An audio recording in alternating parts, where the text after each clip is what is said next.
কি অবস্থা, ভালো আছেন? আসসালামু আলাইকুম, কেমন আছেন? ওয়ালাইকুম আসসালাম। তো আমাদের রাত্রেবেলা ডাকলেন, ঘটনাটা একটু খুলে বলেন তো আমাদের। দিনের বেলায় তো সময় পাই না ভাই, চাকরি করে খাইতে হয়। কি করেন আপনারা, কাজ করেন কি? হ্যাঁ, চাকরি করি গার্মেন্টসে।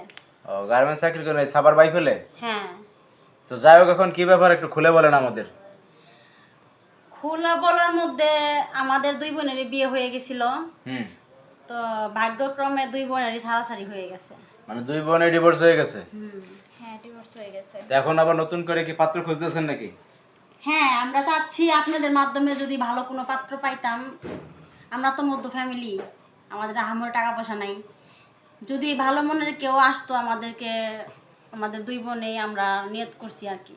আচ্ছা, এই আপনার সাবার বাই ফেললে এই যে কি স্থানীয় না ভাড়া থাকেন এখানে? না, স্থানীয়। স্থানীয়। হুম। আচ্ছা। তো যাই হোক, আপনাদের ফ্যামিলির সদস্য আছে কে কে? সদস্য বাবা নেই, মা আছে, বোন আছে, আমরা দুই বোন আর একটা ভাই আছে। আচ্ছা। তো যাই হোক, এখন ঘটনা হয়েছে আপনার যে অনলাইনে আসলেন, কারণ এখানে যে পাত্র পাওয়া যায়, বুদ্ধি দিচ্ছে কি আপনাদের? বুদ্ধি না, আমি আপনাদের ভিডিও দেখি। আপনারা অনেক মানুষের অনেক হেল্প করেন।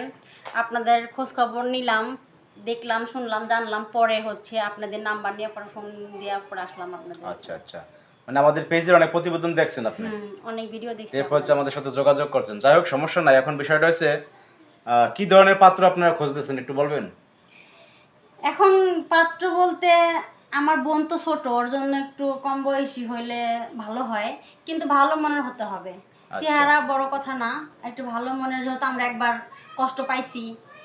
আচ্ছা, আর একবার আমি যেহেতু আপনাদের সংসারটা ভেঙে গেছে, এখন নতুন করে আবার বিয়ে করলে ওই সংসারটাও ভেঙে গেলে দেখা যায় যে আপনাদের দুঃখ শেষ হ্যাঁ থাকবে না। হ্যাঁ, এইটাই। হ্যাঁ, যেহেতু বলেন আপনার আব্বা নাই, তো সেই ক্ষেত্রে তো ওইরকম কেউ ফ্যামিলির সাপোর্টের লোকজন নাই।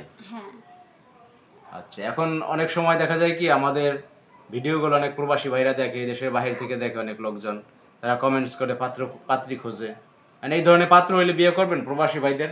হ্যাঁ, সমস্যা নাই, কিন্তু ভালো মনের হতে হবে। আগে আপনারা যাচাই বাছাই করবেন, দেখবেন আসলে লোকটা কেমন, যাতে আবার দ্বিতীয়বার কষ্ট না পাইতে হয় আর কি। এই যে আপু, তা আপনার এই যে বড় বোনের সাথে সাথে আপনিও পাত্র খুঁজতে আছেন, মানে এখন দুই বোনেই কি মানে বিয়ে শাদী করবেন পাত্র পাইলে নাকি?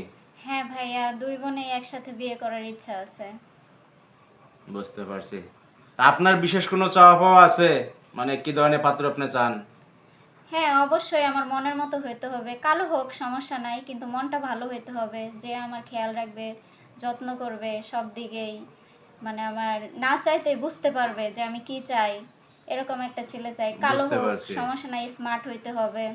আচ্ছা, এখন বিষয়টা কি, একবার যেহেতু আপনাদের সংসার ভেঙে গেছেন, আপনারা একটু দেখে শুনে বুঝে চিন্তা করে হ্যাঁ বিয়ে হ্যাঁ করতে চান, এই তো? হ্যাঁ। দর্শক ভাইরা, আপনারা তো দেখলেন স্ক্রিনে যে এই দুই আপু, তারা হচ্ছে পাত্র খুঁজতে আছে। জায়গাটা হচ্ছে সাভার বাইফেল। আপনারা হয়তো বা বিয়ে করতে ইচ্ছুক হলে এখানে এসে সরাসরি দেখতে পারবেন পাত্র, আর অন্যথায় ফোনে যোগাযোগ করতে পারবেন।